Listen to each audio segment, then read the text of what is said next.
법정 안은 냉랭한 공기로 가득했습니다. 이혼 소송 최종 변론이 1시간째 이어지고 있었습니다.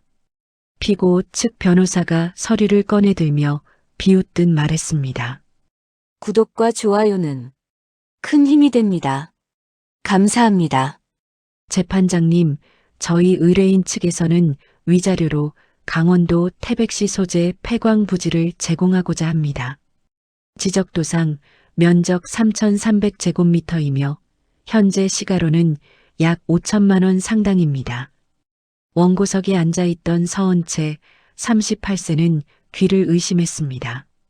시어머니 박순자 64세가 방청석에서 낄낄대며 웃었습니다. 어머나, 그 돌산을 준다고? 하하, 쓸모없는 돌덩어리 밭인데 말이야. 옆에 앉은 전남편 최민준 40세도 팔짱을 낀 채 냉소를 지었습니다. 은채 씨, 그거라도 받아가요. 당신이 우리 집안에 기여한 게 뭐가 있다고 더 달라고 하겠어요? 서은채의 국선 변호사 김태훈 변호사 45세는 난처한 표호로 은채를 바라봤습니다. 더 싸울 여력이 없다는 걸 둘 다 알고 있었습니다. 은채는 떨리는 손으로 서류에 서명했습니다. 판사가 망치를 두드렸습니다. 이상으로 본 재판을 마치겠습니다. 법정 복도에서 시어머니가 다가와 은채의 어깨를 툭툭 쳤습니다. 그래도 땅 한 평 받았으니 감사해야지. 우리 민준이 인생 망쳐놓고도 땅까지 받아가니 양심이 있긴 한 거야. 은채는 대꾸하지 않고 고개를 숙인 채 법원을 빠져나왔습니다.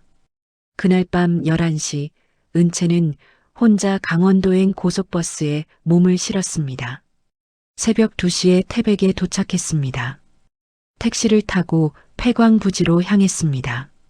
기사 아저씨, 저기 폐광 입구 앞에 세워주세요. 택시기사 60대 남성은 고개를 갸웃거렸습니다.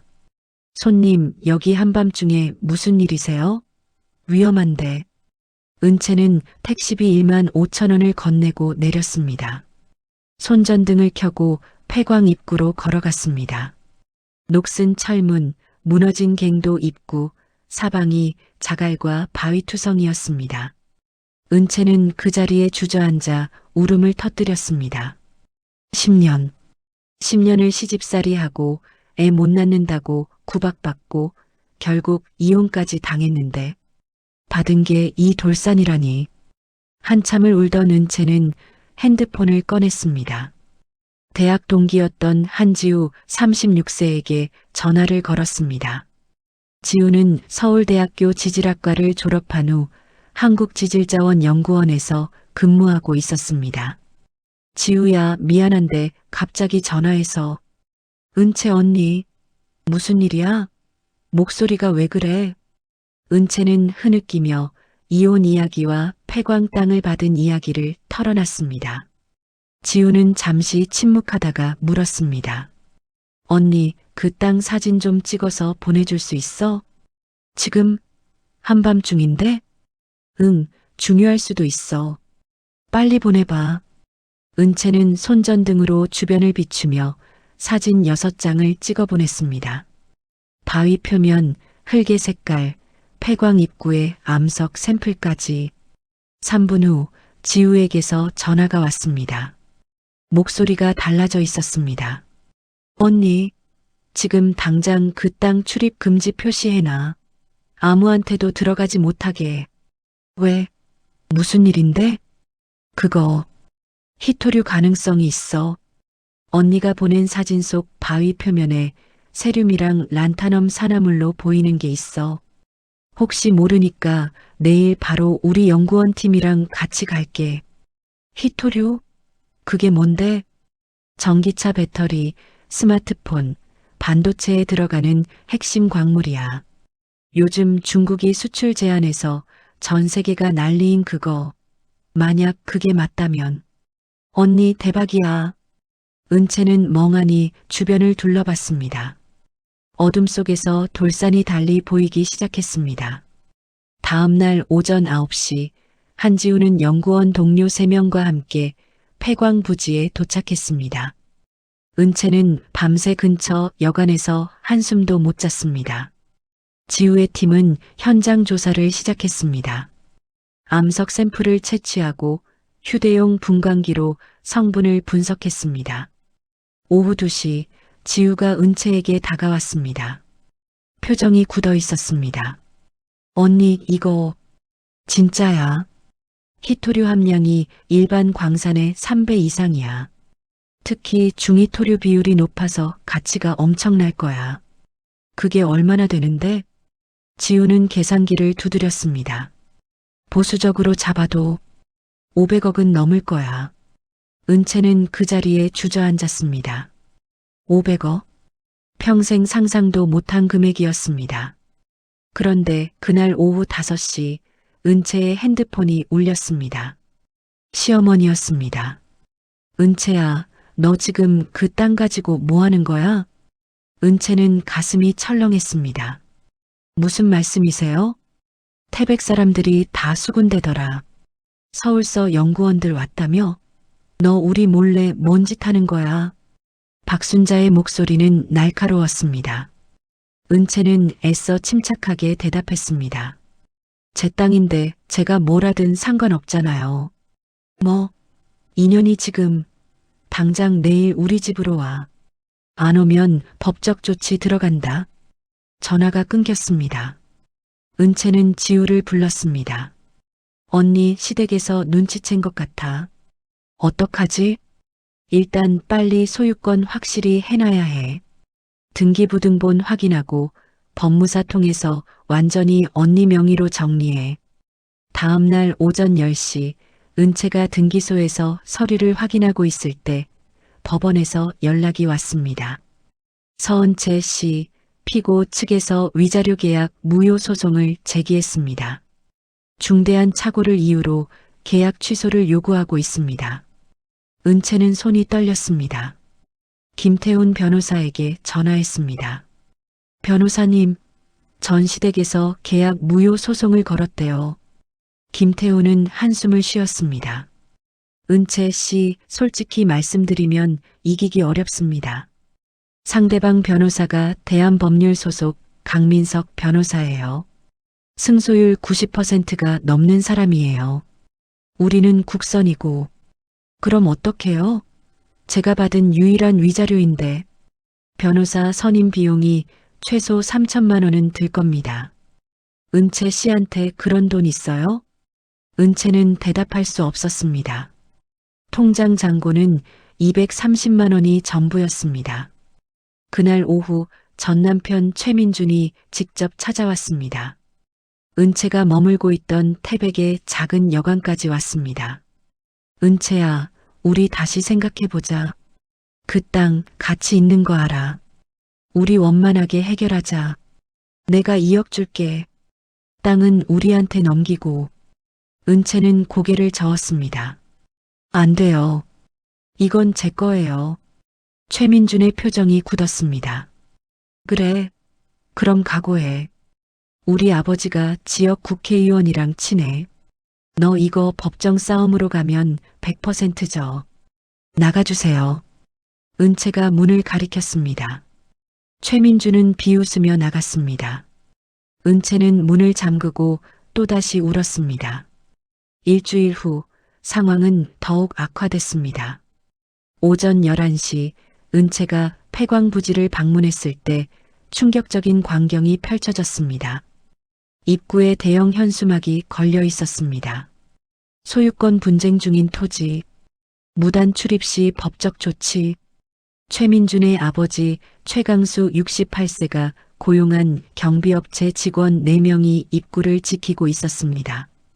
은채가 다가가자 경비원 중 한 명이 손을 들어 막았습니다. 여기 못 들어가십니다. 제 땅인데요. 소유권 분쟁 중이라 법원 판결 전까지 출입 금지입니다. 은채는 경찰에 신고했습니다. 30분 후 경찰관 2명이 도착했습니다. 하지만 결과는 실망스러웠습니다. 이건 민사 분쟁이라 저희가 개입할 수 없습니다. 법원 판결 받으세요. 그 사이 마을 사람들 사이에서 소문이 퍼지기 시작했습니다. 태백 중앙시장 입구 식당에서 은채가 점심을 먹고 있을 때 옆 테이블 중년 여성들이 수군거렸습니다. 저 여자가 그 이혼녀래. 시댁 땅 가로채려고 안간힘이래. 어머, 요즘 여자들 참. 이혼해놓고 욕심이 얼마나 많으면. 은채는 밥을 다 먹지 못하고 나왔습니다.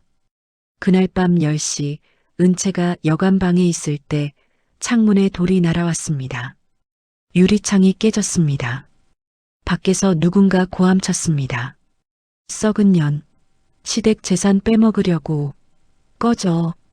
은채는 경찰에 또 신고했습니다. 하지만 범인은 잡히지 않았습니다. 다음 날 아침 여관 주인 김성수 55세가 은채를 찾아왔습니다.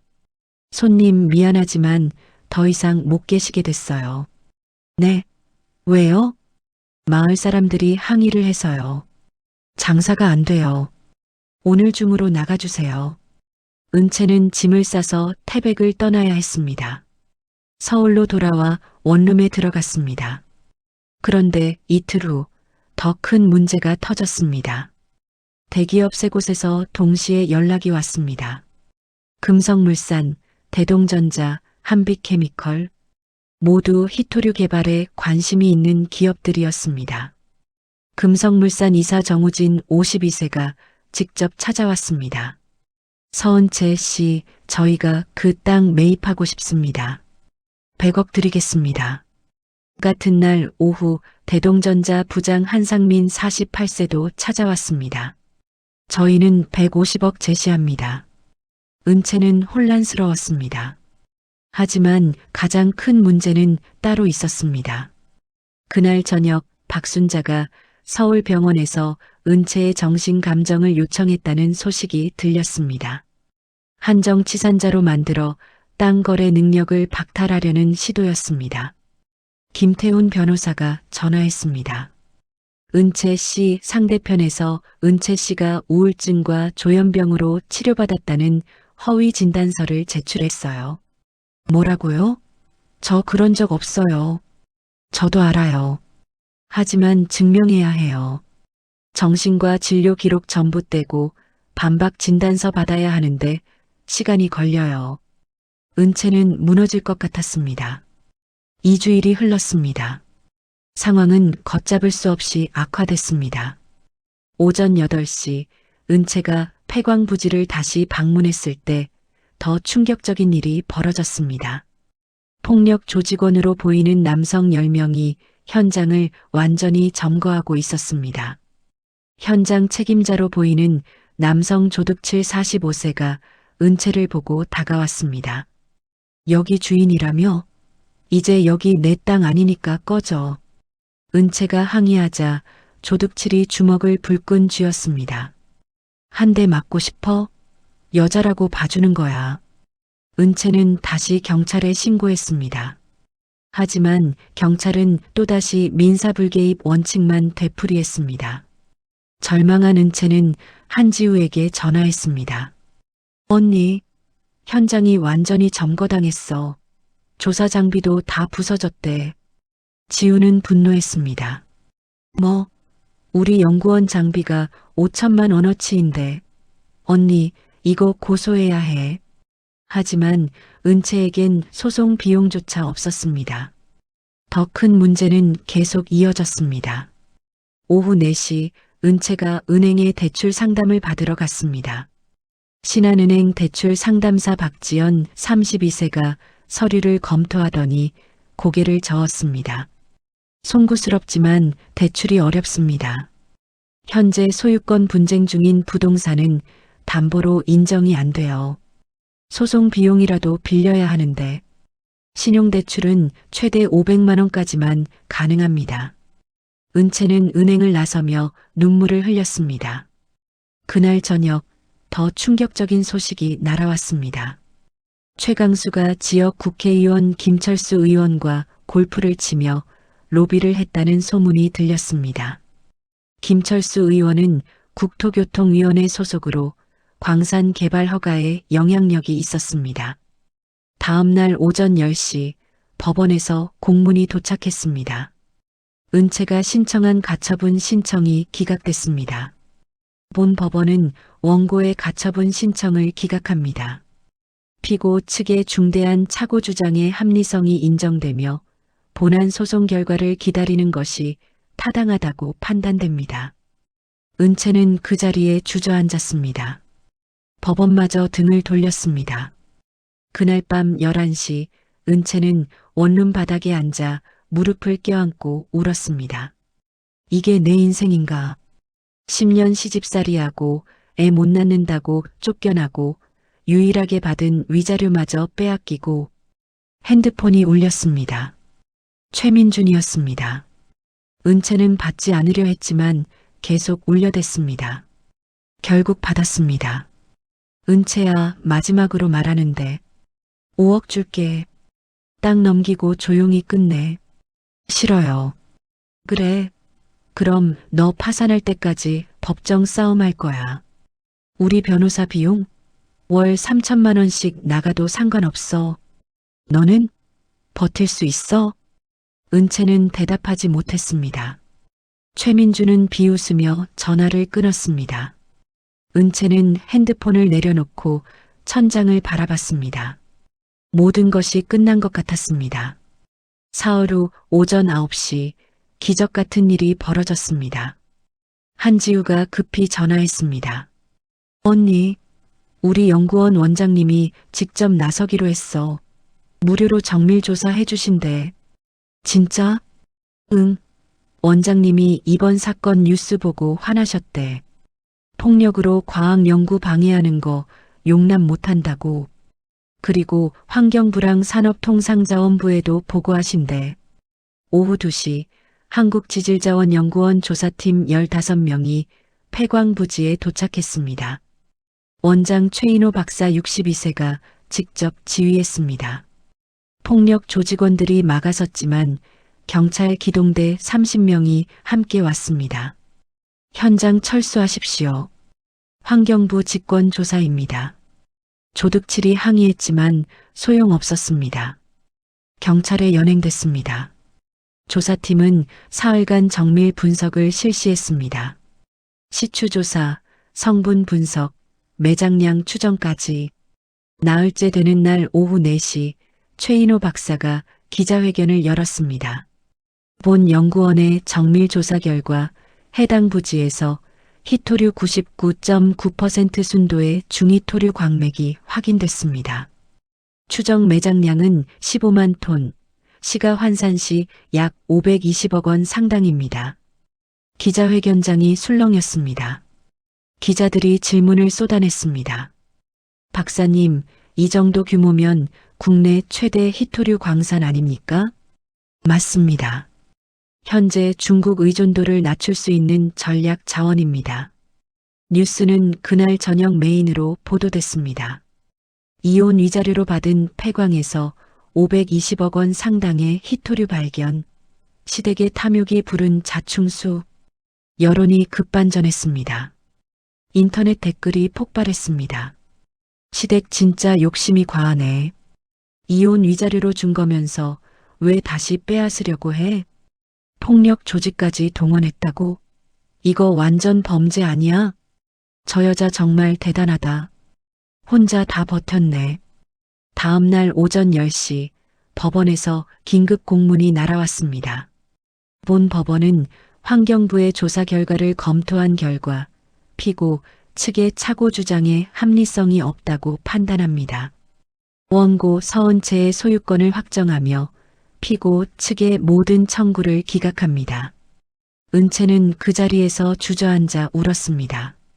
이번엔 기쁨의 눈물이었습니다. 한지우가 달려와 은채를 안아줬습니다. 언니, 우리가 이겼어. 이제 아무도 못 빼앗아가. 그날 오후 대기업 세 곳에서 다시 연락이 왔습니다.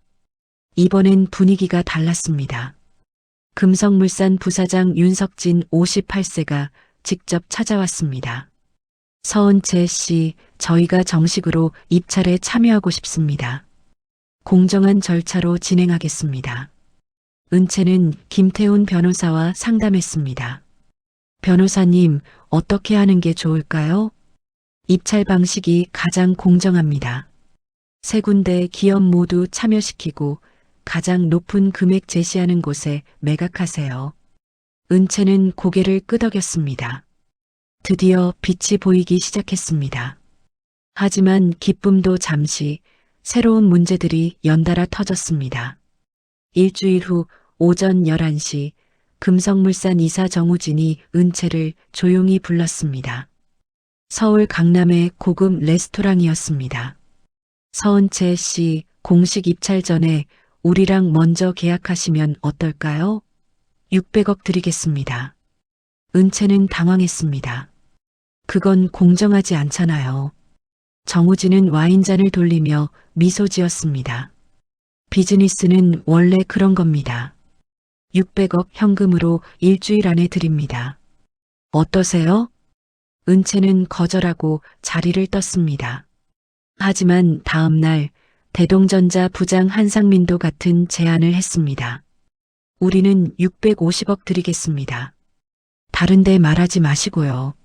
한빛케미컬 상무 조영식 54세는 더 노골적이었습니다. 700억입니다. 단 계약서에 비밀유지 조항 넣어야 합니다. 은채는 혼란스러웠습니다. 합법적인 제안인지 아니면 입찰 방해인지 구분이 안 됐습니다. 김태훈 변호사에게 상담했습니다. 변호사님, 이런 제안들 받아도 되는 건가요? 절대 안 됩니다. 입찰 담합이나 방해로 나중에 문제될 수 있어요. 모두 거절하세요. 하지만 더 큰 문제가 기다리고 있었습니다. 그날 오후 3시 박순자가 또다시 소송을 제기했습니다. 이번엔 은채가 정신병력이 있다며 한정치산 선고를 요구했습니다. 은채 씨 상대편에서 허위 진단서를 또 제출했어요. 이번엔 삼성서울병원 정신과 진단서라고 하는데 완전히 위조예요. 은채는 정신과 진료 기록을 전부 확인했습니다. 단 한 번도 정신과 진료를 받은 적이 없었습니다. 하지만 증명하는데 시간이 걸렸습니다. 그 사이 또 다른 악재가 터졌습니다. 오후 5시 국세청에서 연락이 왔습니다. 서은채 씨 세무조사 대상자로 선정되셨습니다. 다음 주 월요일 오전 10시까지 세무서로 출석하세요. 은채는 어이가 없었습니다. 저 무슨 사업도 안 하는데 왜 세무조사를 받아요? 국세청 직원 김민수 42세는 무표정하게 대답했습니다. 증여세 탈루 혐의입니다. 폐광부지를 무상으로 취득하셨는데 증여세 신고를 안 하셨네요. 그건 위자료로 받은 거예요. 증여가 아니라고요. 그건 조사 후 판단하겠습니다. 은채는 세무사를 급히 선임해야 했습니다. 상담료만 500만 원이 들었습니다.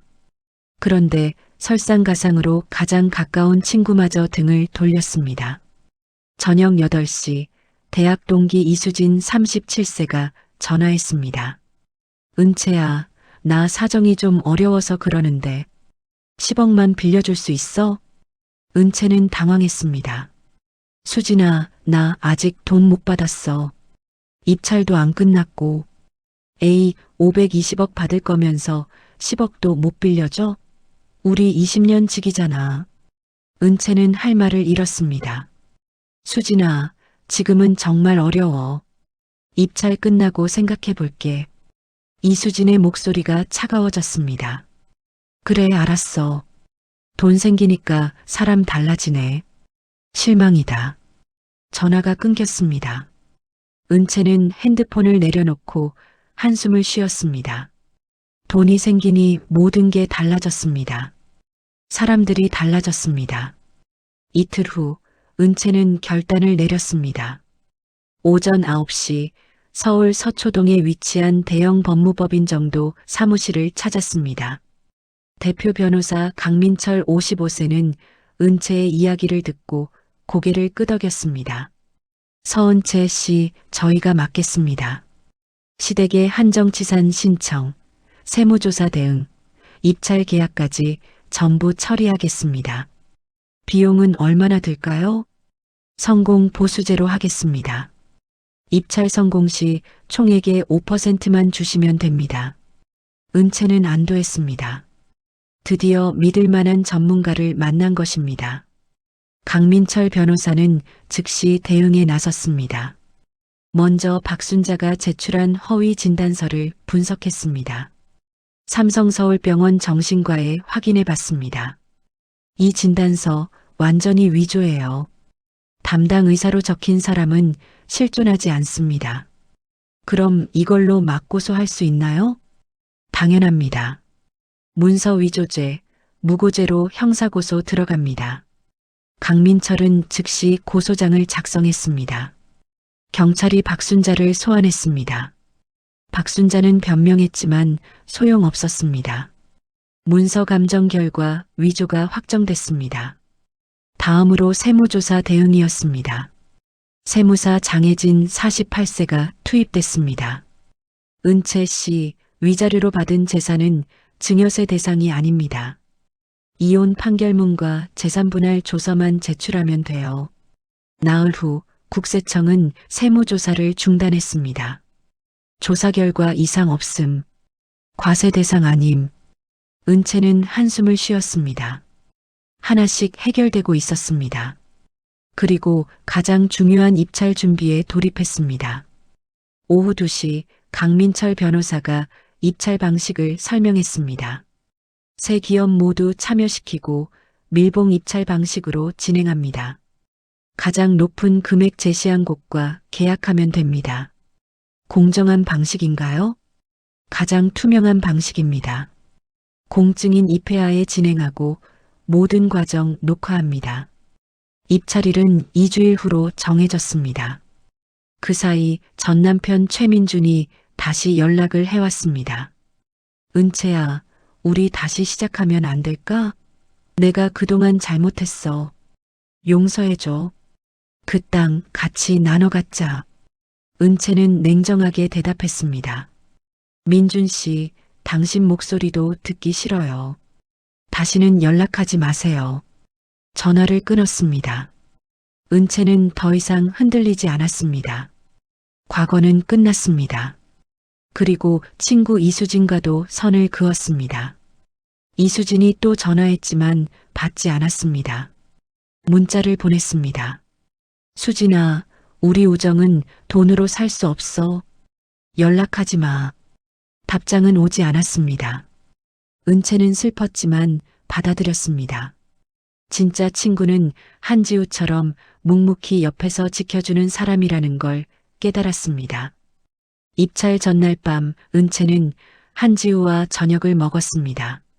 언니, 내일이면 끝나. 잘 될 거야. 지우야, 고마워. 내가 없었으면 여기까지 못 왔어. 두 사람은 웃으며 잔을 부딪혔습니다. 내일이면 모든 게 결정됩니다. 입찰일 오전 10시 서울 강남구 공증인 사무실, 금성물산, 대동전자, 한빛케미컬 대표들이 모였습니다. 공증인 박종훈 62세가 절차를 설명했습니다. 각 기업은 밀봉 봉투에 입찰가를 적어 제출하시기 바랍니다. 가장 높은 금액이 낙찰됩니다. 세 기업 대표들이 봉투를 제출했습니다. 공증인이 하나씩 개봉했습니다. 금성물산 530억 원, 대동전자 550억 원, 한빛케미컬 570억 원. 은채의 심장이 뛰었습니다. 570억? 상상할 수 없는 금액이었습니다. 한빛케미컬이 낙찰됩니다. 축하드립니다. 조영식 상무가 미소 지으며 악수를 청했습니다. 서은채 씨, 좋은 거래였습니다. 계약이 체결됐습니다. 일주일 후 570억 원이 은채의 계좌로 입금됐습니다. 은채는 통장을 보며 눈물을 흘렸습니다. 이게 현실인가 싶었습니다. 하지만 진짜 승리는 따로 있었습니다. 사흘 후 법원에서 최종 판결이 나왔습니다. 피고 박순자, 최강수, 최민주는 문서 위조죄, 무고죄, 폭력 조직 사주죄로 각각 징역 2년을 선고한다. 박순자는 법정에서 울며 애원했습니다. 은채야, 미안해. 용서해줘. 은채는 그녀를 바라보지도 않았습니다. 그냥 법정을 나왔습니다. 용서는 할 수 있었지만 잊을 수는 없었습니다. 최민주는 더 비참했습니다. 그가 투자한 사업이 모두 실패하며 신용불량자가 됐습니다. 빚이 8억 원을 넘었습니다. 은채에게 문자가 왔습니다. 은채야, 3억만 빌려줘. 제발. 은채는 문자를 읽고 삭제했습니다. 답장조차 하지 않았습니다. 한 달 후 은채는 서울을 떠났습니다. 제주도로 이사했습니다. 제주시 구도심에 작은 카페를 열었습니다. 카페 이름은 돌산이었습니다. 카페 오픈일 오전 10시 한지우가 축하 화환을 들고 왔습니다. 언니, 축하해. 여기 정말 예쁘다. 고마워, 지우야. 너도 자주 놀러와. 카페는 금방 소문났습니다. 은채의 이야기가 언론에 보도되며 많은 사람이 찾아왔습니다. 하지만 은채는 과거 이야기를 하지 않았습니다. 그저 따뜻한 커피를 내리며 손님들과 이야기를 나눴습니다. 어느 날 오후 3시 단골 손님 강수진 42세가 물었습니다. 사장님, 그 큰 돈 받고도 이렇게 작은 카페 하시니 대단하세요. 은채는 미소 지었습니다. 돈이 많다고 행복한 건 아니더라고요. 전 그냥 제가 좋아하는 일하면서 사는 게 좋아요. 어느 저녁 은채는 카페 문을 닫고 한라산이 보이는 언덕에 올랐습니다. 석양이 지고 있었습니다. 은채는 멀리 보이는 바다를 바라보며 혼잣말했습니다. 그 돌산 덕분에 자유로워졌어요. 진짜 나를 찾았어요. 바람이 불었습니다. 은채의 머리카락이 날렸습니다. 은채는 눈을 감고 깊이 숨을 들이마셨습니다. 인생은 때로 예상치 못한 방향으로 흘러갑니다. 하지만 그 흐름을 받아들이고 당당히 맞설 때 진짜 행복이 찾아온다는 걸 은채는 깨달았습니다. 시청해주셔서 감사합니다. 여러분의 구독이 저에게는 큰 힘이 됩니다. 따뜻한 이야기 앞으로도 계속 전해드리겠습니다. 구독과 응원 진심으로 감사드립니다.